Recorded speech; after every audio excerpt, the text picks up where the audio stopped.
है guys, welcome to the master gun channel. दोस्तों, ये राजस्थान उच्च न्यायालय जोधपुर, वहाँ पे स्टेनोग्रेड 2 की पोस्ट आई है। जैसे हम स्टेनो ऐसे लिखते हैं, और शॉर्ट हैंड जो कई सालों से लगभग तैयारी कर रहे थे। ये स्किल बेस्ड एग्ज़ाम है, मतलब स्किल टेस्ट है। इसमें एग्जामिनेशन रिटन एग्ज़ाम नहीं होता है, रिटन एग्जामिनेशन नहीं होता है इसमें। स्किल टेस्ट पास कीजिए, आपका सिलेक्शन हो जाएगा। 2 साल का प्रोबेशन पीरियड पास कीजिए, आपका सिलेक्शन हो जाएगा। ठीक है, तो इसको डिटेल में जानेंगे हम। फॉर्म भरने से पहले एक बार ज़रूर देख लीजिए इस वीडियो को एक बार जान लीजिए, क्योंकि क्या क्या बाद में बड़ी प्रॉब्लम हो जाती है, कई सारी चीज़ें आने लगती हैं। जैसे ये 28 जुलाई 2023 को ये विज्ञप्ति जारी हुई थी, और 1 अगस्त 2023 से इसका ऑनलाइन शुरू हो गया था प्रोसीजर। ये राजस्थान जिला न्यायालयों लिपिक की वर्गीय स्थानीय में ये सब जानने की जरूरत नहीं है आपको। हिंदी अंग्रेजी दोनों भर सकते हैं, दोनों लोग भर सकते हैं। ठीक है, और हाँ, ऑनलाइन फॉर्म भरा जाएगा। 2 वर्षों तक 23,700 रुपये डायरेक्ट सैलरी पे, फिक्स सैलरी दी जाएगी। 2 साल पूरा होने के बाद उनका लेवल 10 के हिसाब से ये वेतनमान है, इतना दिया जाएगा। ये तो काम की बात हो गई। कब से शुरू हो रही? 1 अगस्त से। अंग्रेजी और हिंदी दोनों भर सकते हैं, और इतनी सैलरी 2 वर्ष तक फिक्स की जाएगी। मुझे नहीं लगता इसमें कोई बहुत ज़्यादा विशेष बात है। और जो ये सीटों का है उसके बारे में देख लेते हैं। जैसे ये है सीट है, जैसे गैर अनुसूचित क्षेत्र है। अनुसूचित क्षेत्र हो गया, ये जिला न्यायालयों की बात कर लिया है। उसके पहले जिला न्यायालय होते असुलिपि ग्रेड 3 के लिए, ग्रेड 3 के लिए अंग्रेजी वाला, ये हिंदी था, ये अंग्रेजी वाला हो गया। और ये ग्रेड 2 के लिए क्या है, इसमें देख लीजिए आप। बारी बारी से देखें, संलग्न 1, 2, 3, इसके बारे में डिटेल में, किस जिले में कितनी एससी की सीटें हैं, एसटी की सीटें हैं, एससी की सीटें हैं, एससी, ओवरऑल मतलब यही दिया है। इसको हम लास्ट में देख लेंगे, लास्ट में दिया होगा संलग्न, उसको हम देख लेंगे। ठीक है, चलते हैं। पहले जो इस पेज की थी हमने उसको देख लिया, अगले पेज पे चलते हैं। जैसे ये है कि जैसे ये जिला बांसवाड़ा, डूंगरपुर, प्रतापगढ़ के प्रत्येक जिले में स्वतंत्र इकाई मानते हुए किया जाएगा। ठीक है, ये डिटेल में ज़्यादा जरूर जानने की ज़रूरत नहीं है। आप जिस जिले के हैं उस हिसाब से अपने देख लीजिए कि इसमें आपको सुविधा है, क्या है, किसके बारे में हर चीज़ जान सकते हैं।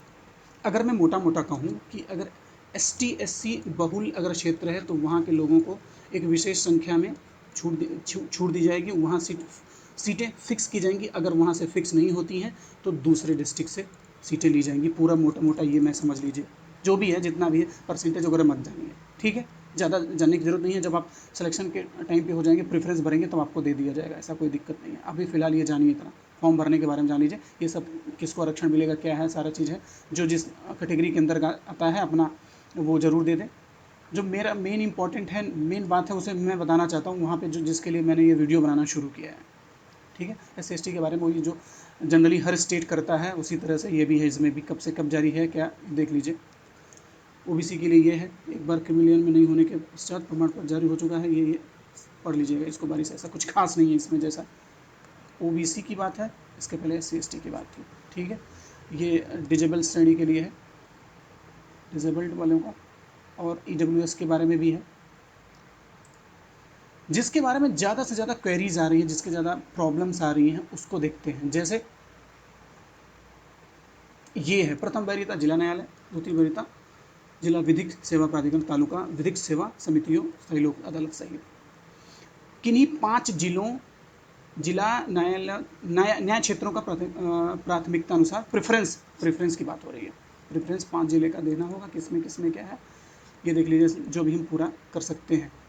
गैर अनुसूचित क्षेत्रों, जो SC ST क्षेत्र के अंतर्गत या वहाँ जिले के अंतर्गत नहीं आते हैं, तो उसमें नहीं कर सकते, चयन नहीं कर सकेंगे। ये देख लीजिए, ठीक है, साफ साफ लिखा है कि गैर नॉन TSP एरिया के आवेदक जिलों का चयन करते समय अनुसूचित क्षेत्रों के जिलों का चयन नहीं कर सकेंगे। ठीक, आगे बढ़ते हैं, इतना डीप में जाने की ज़रूरत नहीं है। अब हम जो सबसे ज़्यादा डिबेटेबल और हॉट इशू बना हुआ है, जिसके बारे में बार बार क्वेरीज आ रही हैं कमेंट सेक्शन के माध्यम से, या डायरेक्ट फ़ोन कॉल आ रहा है, या टेलीग्राम पे चैटिंग हो रही है इस बारे में, वो ये है कि क्या क्या एलिजिबिलिटी होना चाहिए। न्यूनतम शैक्षणिक योग्यता, मिनिमम एकेडमिक क्वालिफिकेशंस। ठीक है, जैसे ये है, सीनियर सेकेंडरी एग्जामिनेशन है, आर्ट साइंस या किसी में, कॉमर्स या किसी में भी होना चाहिए, राजस्थान बोर्ड या सेकेंडरी किसी में होना चाहिए, इक्विवेलेंट और अदर एनी हायर एजुकेशन किसी में होना चाहिए। ये हो गया। Must pass good working Hindi, ठीक है, एज ए रिटन देवनागरी लिपि, देव 010 की भाषा की बात हो रही है, ये टाइपिंग वाली है, और आपको आनी चाहिए, राजस्थानी डिस्ट्रिक्ट में राजस्थानी भी आनी चाहिए, ओ लेवल होना चाहिए या हायर डिग्री, पीजीडीसी चल जाएगा, पीजीडीसीए चल जाएगा यहाँ पे, कंट्रोल ऑफ इलेक्ट्रॉनिक्स, ठीक है। और दूसरा देख लेते हैं, जैसे ये मैंने बताया है COP, COPA, computer operator and programming assistant, data presentation, ये जिसने ये कोर्स किया उसको भी, ये देखिए ऊपर के जो क्वालिफिकेशन है वो तो चाहिए, साथ में कंप्यूटर का चाहिए आपको, ठीक है, क्योंकि इस पर आपको काम करना है। तो यहाँ से रजिस्टर्ड वानी होनी चाहिए, डिप्लोमा कंप्यूटर साइंस में अगर किसी का हो उसका भी चल जाएगा, कंप्यूटर साइंस में डिग्री हो, डायरेक्ट इंजीनियरिंग हो, इंजीनियरिंग वाले भी भर सकते हैं, पॉलिटेक्निक इंस्टीट्यूट वाले भी भर सकते हैं, राजस्थान स्टेट सर्टिफिकेट कोर्स कराती है कंप्यूटर का, वो उसमें भी होना चाहिए, RSCIT conduct by Vardhman Mahavir open university के थ्रू, अगर कोटा अंडर कंट्रोल, ये भी जो भी है करना है। सीनियर सेकेंडरी के अंतर्गत अगर मान लीजिए आपने 10+2 में अगर आपका एक सब्जेक्ट, ये भी जो है हिंदी इंग्लिश जो भी है आपका, साथ में कंप्यूटर है साथ में, तो वो भी मान्य हो जाएगा। कंप्यूटर नहीं होता एक 5 सब्जेक्ट के साथ एक होता है, उसी के साथ अगर एक और है, अगर कोई हायर डिग्री है आपके पास, एनी इक्विवेलेंट हायर डिग्री अगर किसी के पास है, तो भी अगर किसी ने कंप्यूटर में ही ऐसा कुछ पढ़ाई लिखाई किया है तभी हो जाएगा। इतना क्वालिफिकेशन है आपको, ऐसे इतना इनमें से कोई भी एक होना चाहिए। CCC नहीं चलेगा, CCC नहीं चलेगा, क्या लगता है आपको? CCC नहीं चलेगा क्योंकि 1 ईयर सारे मांग रहे हैं, लगभग 1 ईयर मांग रहे हैं, पीजी डिप्लोमा सारे जितने भी कोर्सेज हैं सब 1 ईयर वाले ही हैं, ठीक है, ठीक है। आइए देखते हैं ओ लेवल, देखिए ओ हायर सब कुछ दे रखा है, ये डोइच सोसाइटी वाला है, तो CCC की बात कर देता है यहाँ पे। बार बार मेरे पास जो क्वेरी आ रही है इसी बात की आ रही है कि सर CCC चल जाएगा क्या, CCC चल जाएगा क्या? तो नहीं चलेगा। ओ लेवल जब हो गया, हायर डिग्री मांग लिया, तो CCC ये तो 1 मंथ का है, बाकी ये तो 1 ईयर वाले हैं। तो 1 ईयर वाले जितने भी आपके पास हैं, अगर किसी कॉलेज से आपने कंप्यूटर की पढ़ाई की है या किसी प्राइवेट इंस्टीट्यूट से भी किया, लेकिन रजिस्टर्ड संस्थान से किया है, सरकारी संस्थान से रजिस्टर्ड है, उसके साथ चल जाएगा डिग्री, ठीक है। आगे बढ़ते हैं। अपर एज लिमिट वगैरह की जो भी है सारी बातें आप जानते हैं, पढ़ लीजिएगा, देख लीजिएगा, उसमें ऐसा कुछ खास नहीं है। जो मुझे बताना था वो यही था कि हाँ, एक मज़ेदार ये है, एक सचरित्रता प्रमाण पत्र, गुड कैरेक्टर सर्टिफिकेट उस विश्वविद्यालय महाविद्यालय या उसके अंतिम बार अध्ययन किए गए प्रधानाचार्य में प्रस्तुत करना होगा। 2 सचरित्रता प्रमाण पत्र जो अध्ययन करने से 6 महीने से पहले का पूर्व ने लिखा हो, उसको उत्तरदायी 2 लेके आना पड़ेगा आपको, ठीक। परीक्षा शुल्क क्या है देख लेते हैं। परीक्षा शुल्क है सबके लिए लगभग, बाहर के जो राज्य हैं 700, वहाँ के जो राजस्थान के निवासी हैं उनको OBC के अंतर्गत आते हैं, नॉन क्रीमी लेयर वाले 550 रुपये, और SC/ST वाले जो हैं वहाँ पे डिसेबल पर्सन है 450 रुपये, ठीक है। किसी भी सूरत में विचार नहीं किया जाएगा, क्या, no refund of fee, okay, no refund of fee, सारी बातें वही हैं। No male candidate who has more than 1 wife, देख लीजिए भाई, ये आप सभी के लिए, मतलब कुछ लोग हैं जो, ठीक है, ये बात डिस्कस करने वाली बात नहीं है, समझ लीजिएगा सर आप, ठीक। अब आती है बात किसकी, ये आती है scheme and syllabus of examination, ठीक है। स्टेनोग्राफर 2, स्टेनोग्राफर ग्रेड 2 हो गया ये, ग्रेड 3 दोनों हो गया। ग्रुप ए और ग्रुप बी और सी कंपलसरी पास करना ही होगा। ग्रुप ए में है क्या, इंग्लिश वाला, समझ में आ रही बात। अब ग्रुप बी में है हिंदी वाली बात, अब ग्रुप सी तो पास करना ही होगा। इन दोनों में से कोई एक रहे कि हिंदी वाला इंग्लिश वाला, दोनों में से कोई रहे, साथ में ये सी पास करना होगा। एक बार देख लेते हैं क्या है। हम बोलता है अगर आप इंग्लिश शॉर्ट हैंड सीखते हैं तो 6 मिनट की डिक्टेशन 80 वर्ड पर मिनट की बोली जाएगी, राइट। उसको ट्रांसक्रिप्शन करने के लिए 50 मिनट दिया जाएगा, समझ में आई बात, जो 100 मार्क्स का होगा, 100 मार्क्स का। देन हिंदी वाला भी देख लीजिए, हिंदी वालों को थोड़ा सा रिलैक्सेशन मिलता है, मतलब छूट मिलती है, प्रिविलेज मिलता है, जैसे ये है, ये है हिंदी वाले में क्या है, 6 मिनट का डिक्टेशन ही होगा लेकिन 70 वर्ड पर मिनट होगा। जो 80 इंग्लिश में था यहाँ 70 होगा। भेदभाव क्यों है भैया, वो अब जा करके राजस्थान हाई कोर्ट को पूछेगा, मुझसे नहीं, ठीक है। और transcription and typing of dictated passage क्या है, 50 मिनट। 50 मिनट उनको भी मिला, 50 मिनट आपको भी मिला, बस ये स्पीड 10 की कम है, मोर और लेस वही होती है स्पीड, कहने वाली बात है। आप एक खुद सोचिए, हिंदी में टाइप करने के लिए अगर मान लीजिए मैं बोलता हूँ ये मिनिस्टर लिखता हूँ मैं, ठीक है, यहाँ अगर मैं लिखूँ विधायक मंत्री, तो 3-3 बार पेन उठाना पड़ रहा है, टाइपिंग करते समय भी बार बार इसको मारना पड़ेगा ना, लेकिन इसमें नहीं होता। हिंदी में एक बार आपने लिखना शुरू किया, टाइप किया आपने, यहाँ तुरंत पहुँच जाएंगे। इसीलिए 5 मिनट 10 मिनट ये स्पीड की बात हो रही है, जो ज़्यादा मिल रहा है ज़्यादा यहाँ पे। मेरा सोचना यही है, मेरा मानना यही है, कॉमन सेंस लगा रहा हूँ। अगर आपको कुछ पता है तो इसके बारे में मुझे बता सकते हैं कमेंट सेक्शन में। नेक्स्ट आता है हमारा ग्रुप सी। इसमें क्या स्पीड टेस्ट है 10 मिनट का, ये भी 10 मिनट का एफिशिएंसी टेस्ट। स्पीड टेस्ट है 20 मिनट का, ये मिनिमम इतना चाहिए CST वालों को, और मिनिमम मार्क्स अदर वालों को चाहिए 22.5। ये तो चाहिए। अगर आपकी स्पीड ज़्यादा है, देखिए एक लाइन में बोलें, जितनी ज़्यादा स्पीड है उतना ज़्यादा मार्क्स मिलेगा, बस बात खत्म। एफिशिएंसी ये है 50 नंबर का, 20 नंबर का ये इतना मिला जाएगा। अगर जितना ज़्यादा, पहले बहुत बड़ी प्रॉब्लम हो गई थी, लास्ट ईयर जब आई थी भर्ती आई थी 2020 वाली, जिसका एग्ज़ाम हुआ था 2021 में, सॉरी ये 20 था, 21 में एग्ज़ाम हुआ था, बड़ा लफड़ा हो गया था। कई सारे रोस्ट किए जा रहे थे मेरे वीडियो को, मेरी बातों को, कमेंट सेक्शन में कई सारे अभद्र भाषाओं का इस्तेमाल किया जा रहा था। मैंने ये बोला था उसमें कि एक नॉर्मल स्पीड अगर है आपके पास 40 से 50 की भी है तभी आपका सिलेक्शन हो गया। तो सब लोगों ने बोला कि नहीं सर 60 से 70 के बीच में होगा तब उसका सिलेक्शन। अरे भाई, मार्क्स आपके अगर अच्छे हैं, एक्यूरेसी अच्छी है, तो आपको इसकी ज़्यादा उतना स्पीड की ज़रूरत नहीं पड़ती है। फिर फिलहाल भी मैं यहाँ पे वो बात नहीं लगना चाहूँगा, सिर्फ कहना चाहता हूँ जितनी ज़्यादा जिसकी स्पीड है उसकी ज़्यादा उसमें मार्क्स मिलेंगे, बस एक लाइन में सारी बातें एक तरफ, इस बात को एक तरफ। हाँ, इंटरव्यू भी सेशन रखा गया है, पर सिर्फ इसलिए ये लिए नहीं, उसमें एग्ज़ाम और आपसे कुछ पूछा नहीं जाएगा, सिर्फ ये बताया जाएगा कि इसका अंक नहीं है। सबसे पहली बात, कोई मार्क्स नहीं मिलेंगे। एकमात्र उद्देश्य यह है केवल किसी सीमा तक हकलाता नहीं हो, जैसे कुछ बातें उसके जो ज़ुबान पे निकलती है हकलाना ना हो उसके बारे में।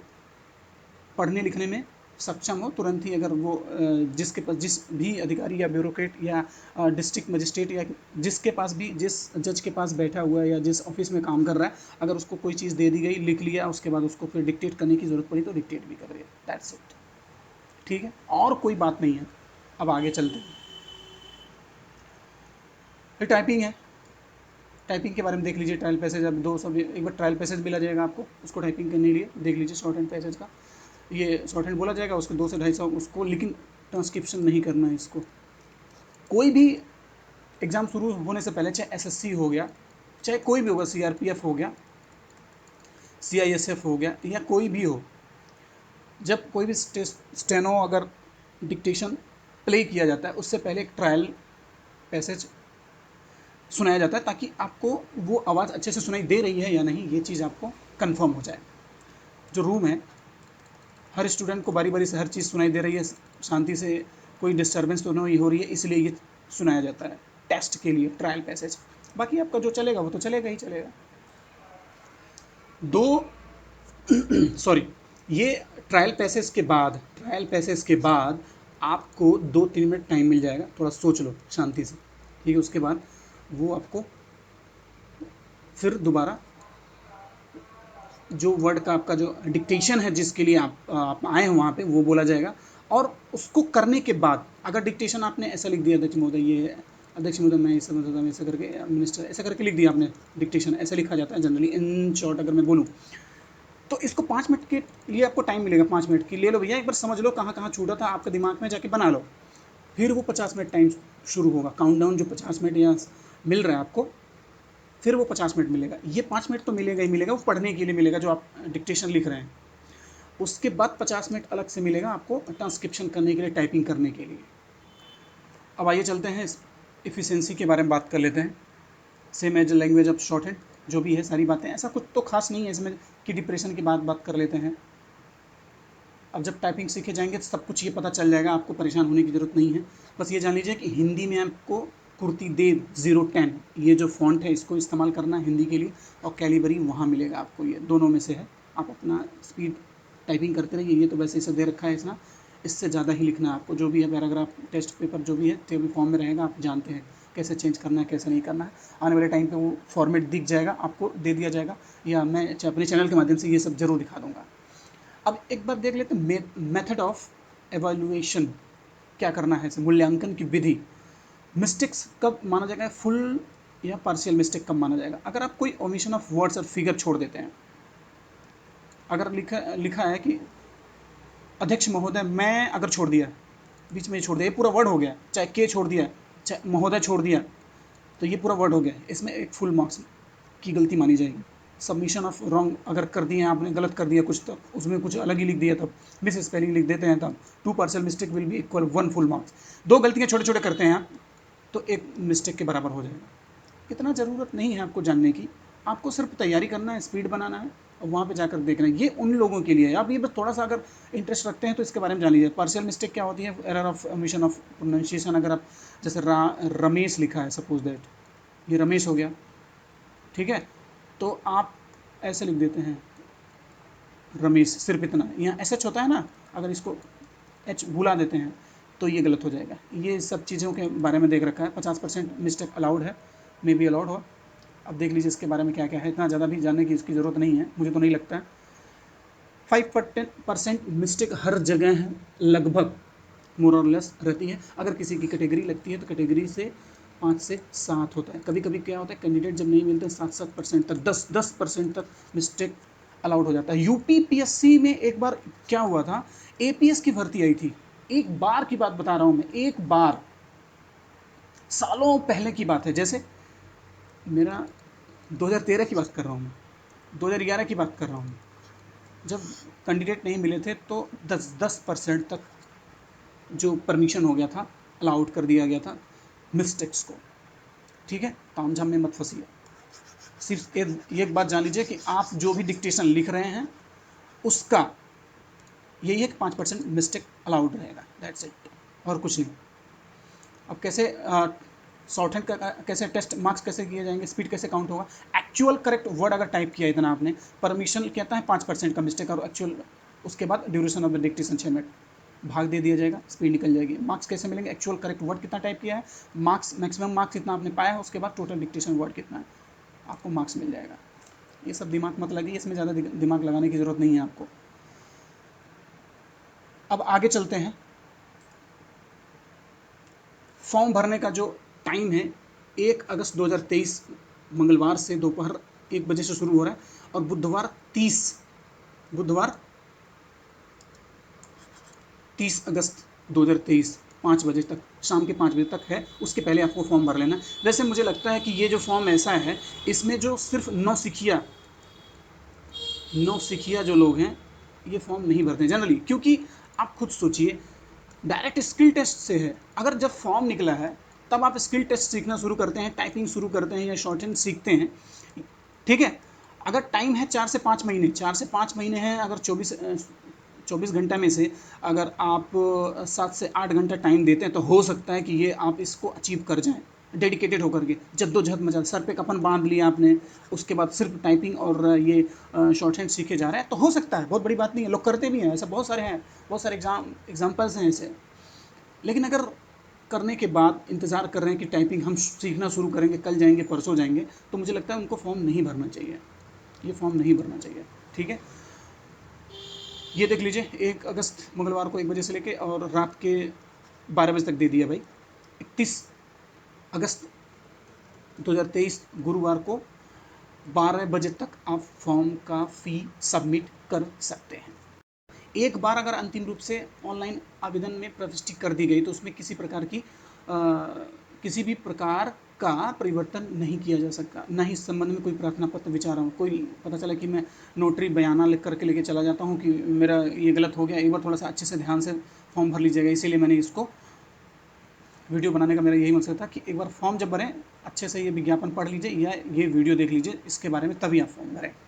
दूसरा ये कि परीक्षा का स्थान, माह, दिनांक, अरे डेट ऑफ एग्जामिनेशन क्या है, जयपुर में आयोजित कराने की संभावना है। अगर ज़्यादा नंबर्स में, मैक्सिमम नंबर्स में अगर स्टूडेंट अप्लाई कर देते हैं फॉर्म, तो जयपुर से बाहर भेजा जा सकता है, जयपुर से बाहर भी भेजा जा सकता है, या अलग अलग शिफ्ट में एग्ज़ाम्स कराए जा सकते हैं। एडमिट कार्ड आपको स्पीड पोस्ट से नहीं, सिर्फ इस जो अधिकृत वेबसाइट है उससे डाउनलोड करने होंगे एडमिट कार्ड आपको, बस और कुछ नहीं। यूज़र नेम डालना, पासवर्ड डालना और कैप्चा डालना, हो जाएगा।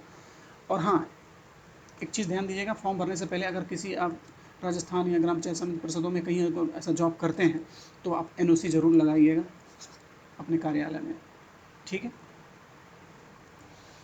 मज़ेदार की बात यह है कि जो आप दस्तावेज पेश कर रहे हैं, जो सर्टिफिकेट आप फिल कर रहे हैं, जो फॉर्म भरते समय आप जब उसको उस टाइम जब आपका होगा, जब मांगा जाएगा तो आपको उसको देना ही देना होगा। किसी भी प्रकार का यात्रा भत्ता नहीं दिया जाएगा। कोई भी दूर से भी कहीं से आए, किसी दूसरे देश से आए, अंडमान से भी आएगा, तभी आपको उसको ट्रेन का टिकट या बस का टिकट नहीं मिला जाएगा, या फ्लाइट का टिकट नहीं मिला जाएगा, उसका पैसा नहीं मिलता। जैसे कि सेंट्रल गवर्नमेंट में जैसे है, अगर आपको लोकसभा या राज्यसभा की कोई एग्ज़ाम देते हैं, उसमें स्टेनोग्राफर का भी देते हैं, तो SC ST जो कैंडिडेट हैं, SC ST उनको देते हैं शायद 100 किलोमीटर से अगर आप दूर आते हैं तो आपको ट्रेन टिकट का आपको किराया देते हैं। इसी वेबसाइट को याद रखिएगा, यहीं से होगा जो भी दिखा जाएगा आपको। ब्लूटूथ और फ़ोन कुछ नहीं लेके जाना है, मोबाइल जैसा कुछ नहीं लेके जाना, वहाँ पे ले जाना है तो रख देना है स्विच ऑफ करके, बाकी सब कुछ वही है। ऐसा कुछ भी नहीं है जो आप नहीं जानते, सारी बातें वही हैं जो एक एग्ज़ामिनेशन हॉल में होनी चाहिए। चलते हैं अगले। अगर किसी टाइप का आपको प्रॉब्लम होता है तो मुझसे पहले आप यहाँ फ़ोन कर सकते हैं। फॉर्म भरने में अगर कोई प्रॉब्लम होती है, फीस से रिलेटेड या कुछ में, इस पर आप फ़ोन कर सकते हैं। कमेंट सेक्शन लिखने से पहले आप यहाँ पर फ़ोन कर लीजिए, उसके बाद अगर नहीं होता है तो फिर देखा जाएगा कुछ, ठीक है। आगे बढ़ते हैं। ये स्टेट के डिस्ट्रिक्ट वाइज वैकेंसी के बारे में दे रखा है, कौन सी डिस्ट्रिक्ट में कितना, कहाँ पे क्या क्या है, संख्या क्या है उसकी, देख लेते हैं। जैसे ये है, सारे बारे में, सबके बारे में दे रखा है, आप ऊपर देख लीजिएगा कहाँ पे क्या है क्या नहीं है। वीडियो बनाने का मतलब यही था कि भरने से पहले एक बार वीडियो ज़रूर देख लें, भरने से पहले। और अगर किसी टाइप की आपको प्रॉब्लम हो रही है तो कमेंट सेक्शन में हमें लिख सकते हैं, कमेंट सेक्शन में लिखें, और वीडियो को लाइक करें, शेयर भी कर दीजिए किसी जानकार को जो अनजान है, जो नहीं जानता है, जानकार को शेयर करिए कि जो अनजान है उसको बताए, और चैनल को सब्सक्राइब करना ना भूलें। Thank you.